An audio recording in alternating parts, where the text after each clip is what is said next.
And Republicans have been consistent. We've condemned all the violence all the time.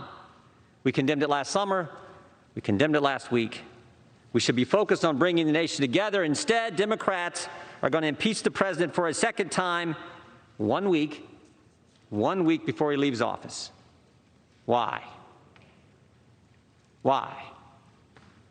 Politics and the fact that they want to cancel the president.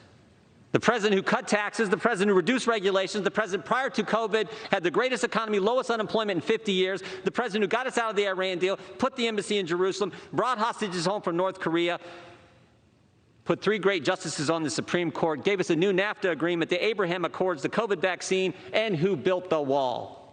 It's about politics. This is about getting the President of the United States. They spied on his campaign before he was elected. 19 minutes into his presidency, they started the impeachment push. 3-year Mueller investigation, 19 lawyers, 40 agents, 500 witnesses, 2,500 subpoenas, $40 million to find nothing. Impeachment round 1 based on an anonymous whistleblower with no firsthand knowledge who was biased against the president and who worked for Joe Biden. And now it's impeachment round 2. It's always been about getting the president no matter what. It's an obsession that is now broadened. It's not just about impeachment anymore. It's about canceling, as I've said. Canceling the president and anyone that disagrees with them. The Ayatollah can tweet, the president can't. Democrats can object on January 6, 2017, but Republicans aren't allowed to object on January 6, 2021. Democrats say Antifa is a myth. Republicans condemn all violence all the time. The double standard has to stop. And frankly, the attack on the First Amendment has to stop. And stop and think about it. Do you have a functioning First Amendment when the cancel culture only allows one side to talk? When you can't even have a debate in this country, this great country, the greatest country ever?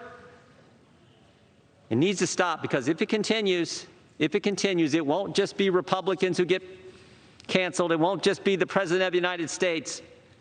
The cancel culture will come for us all. Right.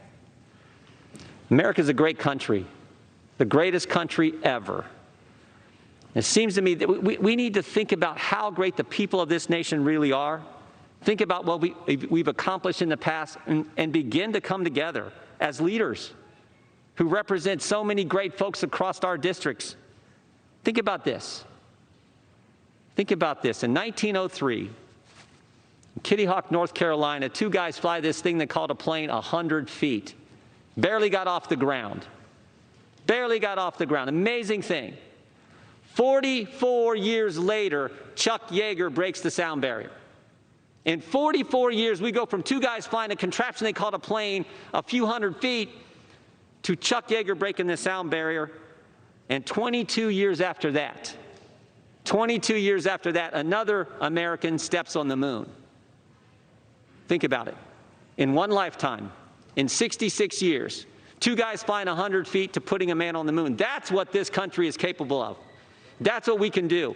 And we, as the Congress who represent the people who did that,